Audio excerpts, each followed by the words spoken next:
Sometimes the server won't need to hit a first volley because of his partner's ability to poach.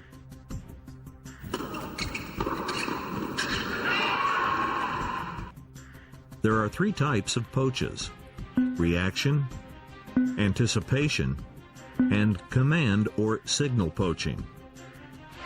The server's partner poaches by reaction when he sees a defensive return and reacts by crossing and volleying at the receiver's partner.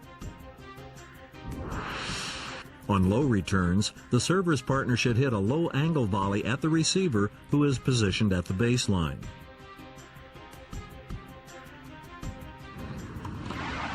The reaction poaching drill helps the server's partner improve her reaction at the net. The coach mixes up three types of feeds: some challenging the area identified with the marker at three-quarter court that must be covered by the server's partner, great cross-court shots that can't be poached, and finally cross-court floaters for players to poach. The coach now moves to a T-serve return position and continues to feed a variety of returns. When the server's partner is unable to get to a return, she looks back to see if the ball passed inside or outside the marker at three-quarter court. Drive returns passing outside the marker are not her responsibility. This drill develops the skill to poach any defensive cross-court returns. Advanced doubles players often poach by anticipating cross-court returns. They are able to do this effectively by studying the technique of the receiver on different types of serves. They also consider the tactical tendencies of the receiving team before poaching by anticipation.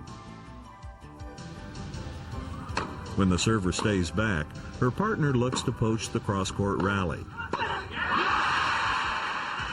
She will move to the middle of the court while facing the net to volley either backhand or forehand.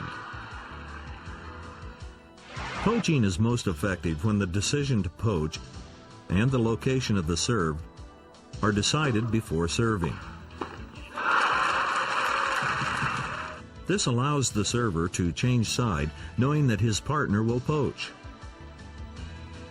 Players either poach by command, that is, they talk to each other, or poach by signal, and use hand signals to indicate a poach.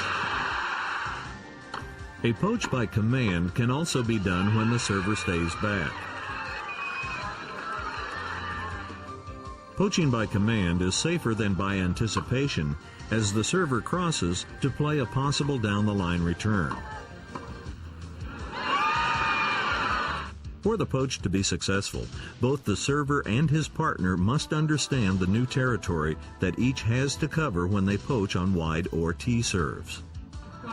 Coach Cayer now demonstrates where the server and his partner must be positioned when poaching.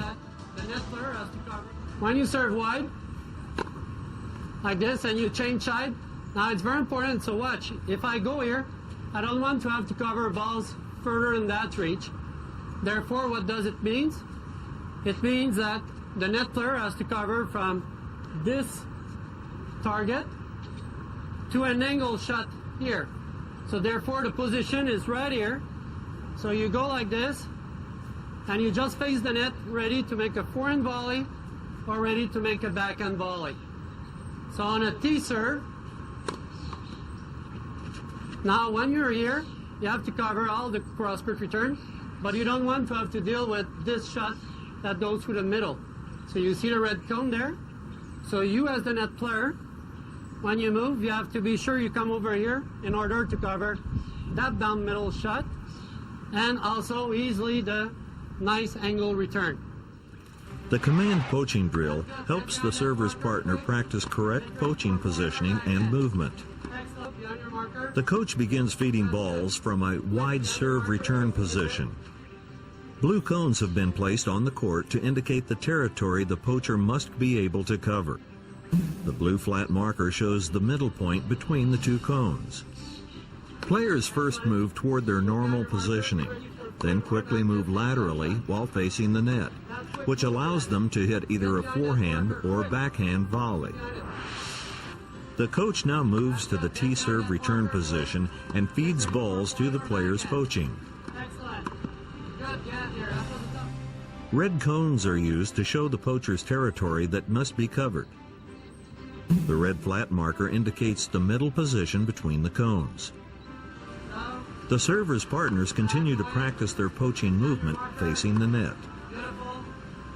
The command poaching drill now progresses to live points, where the serving team plays points mixing up wide and tee serves. The serving team talks or uses signals to communicate if they will poach.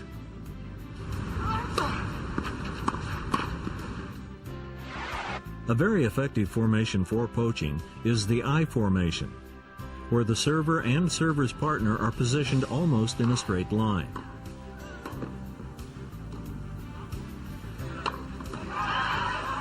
This formation puts pressure on the receiving team because the net player can easily move to either side to intercept the return. There are several variations when using the I formation. The player can be close to the net in the knee-down position.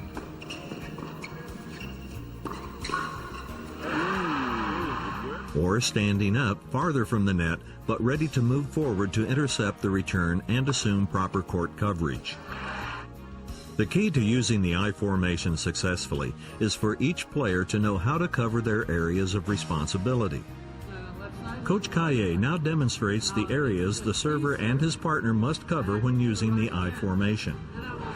When you serve from there, and I'm doing the I formation, if it's a wide serve, and I go to the right, then I will take my normal position at the net on a wide serve, because you're on the left side and I'm on the right side.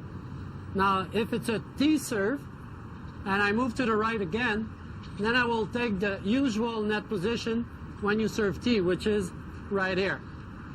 Now, if we decide to cross, so like if we're crossing, now I want to go left, we have seen on a wide serve that if I poach, I don't have to go further than that, so I will fake and just be here, and from here I can cover all the angle return. Okay? Now if it's tee serve, and I'm changing and you're crossing, then I have to take my poaching position and just come here to take a middle shot and to take the angle shot. So when you move right, you take the normal serving position. When you move to the left, you take the normal poaching position. The I formation drill allows the serving team to practice movement patterns for each type of serve and poach in the I formation. The drill begins with the server hitting tee serves and her partner moving to the correct position and volleying the return. The tee serve should be used around 70% of the time with the I formation, because the net player has to move only one step from his middle position to get to either of the red markers. The server now hits wide serves, and her partner moves to the correct position and volleys the return. The drill now progresses to live points. Players should decide their poaching movement through command or signal. On second serves, players may choose to return to their normal serving positions.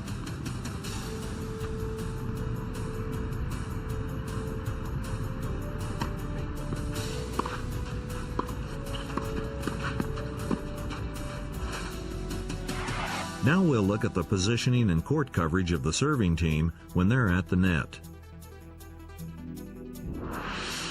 The server positions himself in the middle of the court and is responsible for all cross-court drives. When both players on the serving team are at the net, they should move laterally in a windshield wiper pattern, as we see here. This type of movement is often seen when opponents are both on the baseline.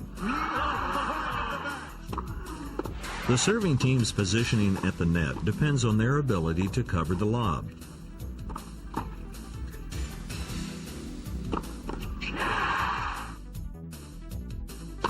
No matter who chases the lob back, the other partner needs to retreat to the baseline to defend against a potential smash from the opponents. After a cross-court volley, the server needs to recover toward the middle of the court. This positioning allows him to cover all shots passing through the middle. Coach Cayer now demonstrates the correct court coverage when the serving team is at the net. If you stay here, you see a great angle shot pass just beside you, so you're too close over there. So you can be in the middle, which puts you stronger over there. And now if you move forward like this, you see that you can cover every angle shot. So we don't want to move to the outside. So because of that, I will put like a kind of a mini wall there. So instead of moving like this, we're gonna move forward on the angle shot. Okay, and every ball through the middle will be taken by me, and you take it down the line. The serving team can practice their court coverage at the net with the at-the-net movement drill. Good one. The server moves toward the net and simulates hitting a first volley cross-court to the receiver. The receiver returns this volley either to the middle of the court or down the line. Now hit down the middle. This drill gives the server practice in taking shots hit down the middle of the court and moving forward to intercept cross-court shots. Good.